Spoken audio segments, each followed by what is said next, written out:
أعزائي الرياضيين، أهلا وسهلا ومرحبا بكم إلى حصة رياضية جديدة على الموقع الرياضي جينيغود.mr. بطبيعة الحال حصة قاصح ولا كذاب اللي كنحاولوا من خلالها نناقشوا مجموعة من المواضيع الرياضية.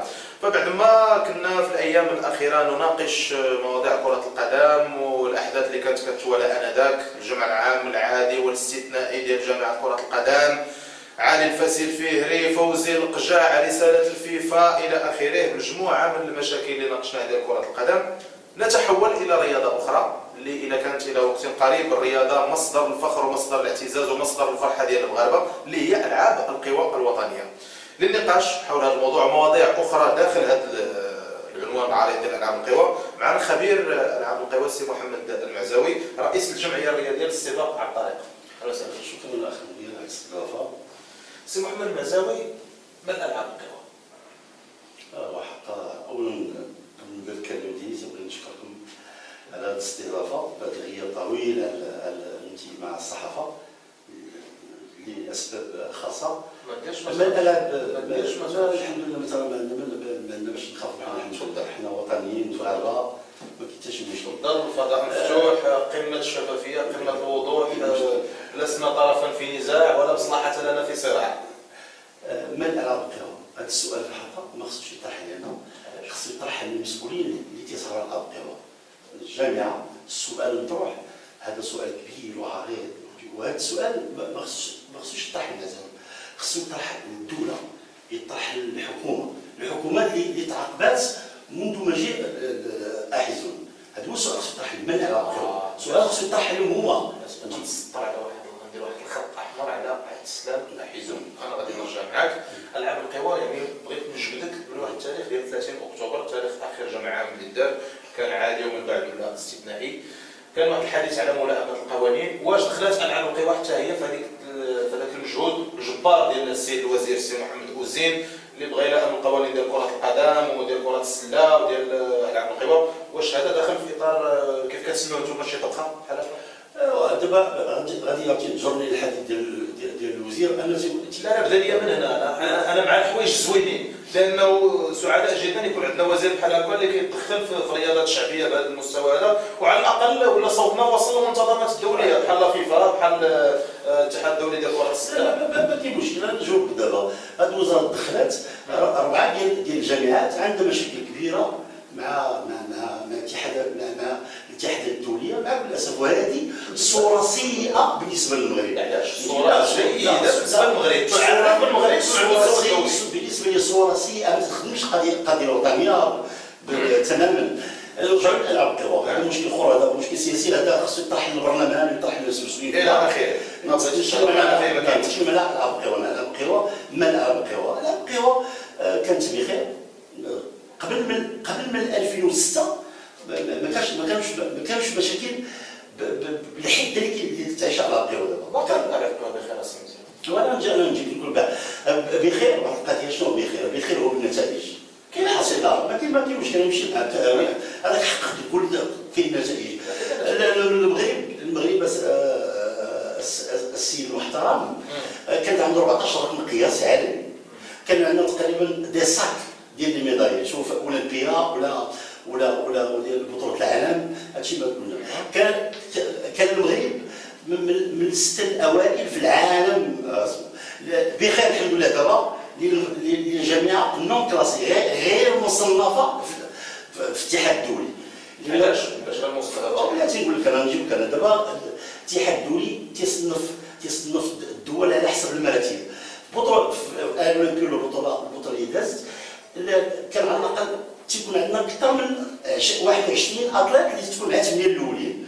دونك الا بغيتي تصنف خصك تدخل مع 8 الاولين. هذا العام في السيد الصحفي المحترم ولا واحد جاب نقطه ونقطه. دابا المغرب تيتكلموا على التصنيف ديال الانديه. دابا الحمد لله المغرب دابا بخير الحمد لله. حنا المغرب غير مصنف، ولكن هذا غير مصنف. دابا اسمح لي غير مصنف. دخلنا في هذا الشيء ديال السيد المحترم ولا غير مصنف. السي معزاوي المحترم كنا نتكلم معاك كتقول لي العاب القوى وكتصورها لي بواحد الصوره اللي هي ما عرفت شنو هو. كاين نتائج. نعم سيدي، كاين نتائج في الالعاب الفرنكوفونيه، كاين نتائج في الالعاب الاسلاميه، كاين نتائج في العاب البحر الابيض المتوسط، كاين نتائج في البطوله العربيه لالعاب القوى. اكيد المنافسات هذه استغلينا بطوله العالم، استغلينا الالعاب الاولمبيه باش نستعدوا لها، باش نجيبوا صاك ديال لي ميداي كيف كتقول. مازال عندنا ارقام قياسيه متشرفين بها. الصوره السوداء اللي كتعطينا الحمد لله دابا واحد القضيه كنا كلاسي سيزيام السادسين عالميا ونقلبوا على الاقل نتخشوا في بطوله عربيه، بطوله ما تكلمتش على البطوله العربيه والبطوله الاسلاميه، ما تكلمتش على شغل نظافي. لان علاش ما درتش البطوله، علاش ما درتش بطوله افريقيا، علاش ما درتش؟ لان المستوى عالي جدا. شوف دابا تنعيشوا الحضيض. شوف الوقت اللي ما كانش عندنا الفلوس، عندنا 64 مليون 64 مليون كانت في لاكاس ديال في الخزينه ديال، كانوا عندنا دو ميداي دور في الزولمبيك. دابا عندنا 9 مليار وحنا تنعيشوا قمه السعاده في العاب القوى مع كل اسف. هذا التصور ديال هذا شوف انا كنتحمل مسؤوليه كل حاجه كنقولها، انا ماشي مسؤول على داكشي اللي فهمتي انت. لا هذا تقول الحقيقه. انا ولد الدار تاع الحقيقه، هذه الدار الخبايا ديال الدار كاين ماشي تظهور. كاين دابا تنقول لك انا ريت العاب القوى. دابا كان واحد الوقيته كنا تنقولوا تحفر على القبر ديال دابا الدفنات ما بقاش على الوقت. علاش؟ مع كل الاسف الا ما تجي انت وتتقصي جميع الاطر كلها، الفعاليات ديال العاب القوى كلها تقصات. تجي انت تتخرق القانون ترجع للقانون. في 2008 جينا تنتكلموا على جمعان باش نغيروا القانون. حنا ما اولا رفضنا حتى المناقشه. 2008 كتكلمني على الفتره ديال حيزون. انا رجعت لذاك السطر اللي كنت خدمت الاول على السلام حيزون. جي تنقول على القانون. دابا هاد الجماعه الفضائيه غير قانونيه. علاش؟ لي سبب بسيط. في 2008 حنا لم نصادق على القانون. حنا طلبنا باش تكون لجنه وطنيه اعاده صياغه القانون، ومن بعد خصو يعلن على الجماعه الاستثنائيه باش نجيو نناقشوا نصادقوا ولا ما نصادقوش. من 2008 انا مازلت ننتظر في الدار ديال الدار البيضاء، تنتظر يعيدوا لي الجمع العام الاستثنائي لتغيير القانون 2008.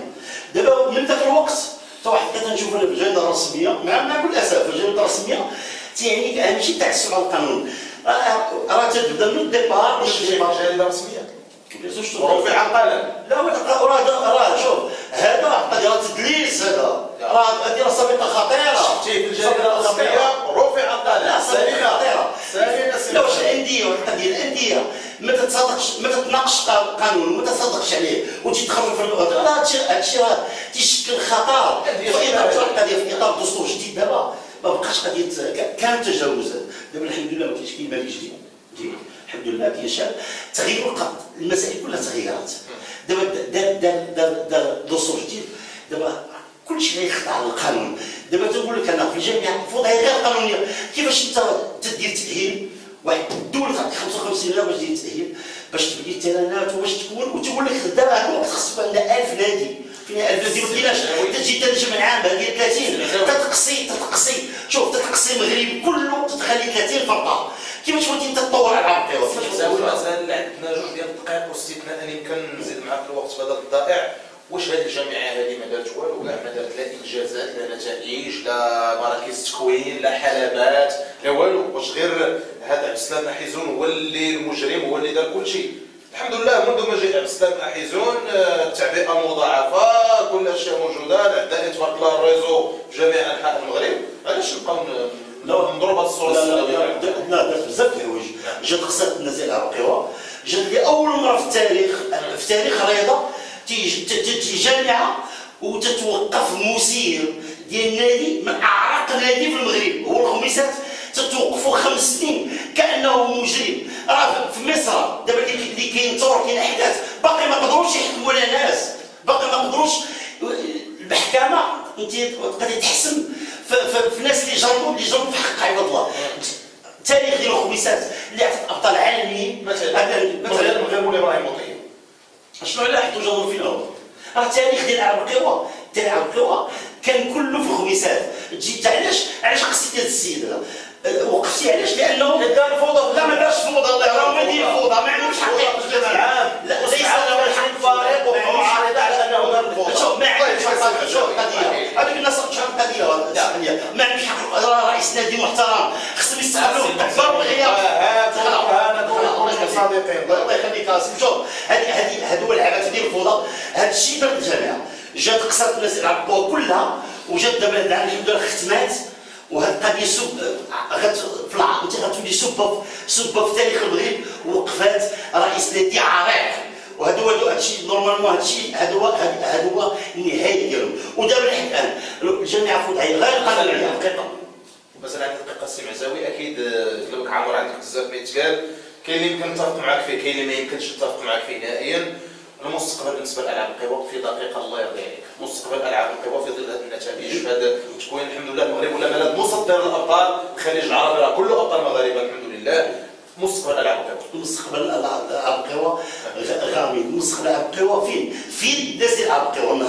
نهار يجيو الناس يرجعوا الناس ديال العاب القوى غادي نقدر نشترك في المستوى، ولكن في الدردره تنقول لك غادي نسيء الاسود. ودابا من هذا المرض ديالكم انا تنطلب ماشي على الوزير، رئيس الحكومه اللي خصو يدخل، وتنطلب عاوتاني الملك البلاد باش يتدخل باش يحل هذا الاشكال ديال العاب القوى. العاب القوى لا يعقل مليها الناس تتفرج، والناس وراها اللي عندها عرف الكره تمشي تشوف الحصيل ديال 8 سنين. ها هي في الالعاب الاولمبيه اللي جايه في 2016 ما نبقاوش نكتبوا راسنا راه حنا تنبريباريو ل 2016. تنقول لنا الا بقات الجامعه نخليو من 2028 وغادي نشترك، راه غادي نسيء الاسود. لا في 2016 ان شاء الله غنكونوا كنهيئوا الالعاب الاولمبيه 2020 بحول الله. على اي هذه كلها كلمات خديناها من السي محمد معزاوي، اكيد كاين بزاف ما يتقال، راه غير ما عندناش الوقت باش انك تفصل معايا في هذه الاشياء هذه. اذا ننهي هذه الحصه ديال اليوم من القاصح ولا كذاب، وطبيعه الحال لكم حريه التصنيف بين القاصح والكذاب. الى اللقاء. ولكن اللي بان لي اكبر كذاب في تاريخ البشريه هو صحفي كذاب. لا السي معزاوي، الكذب واجب وطني. شكرا.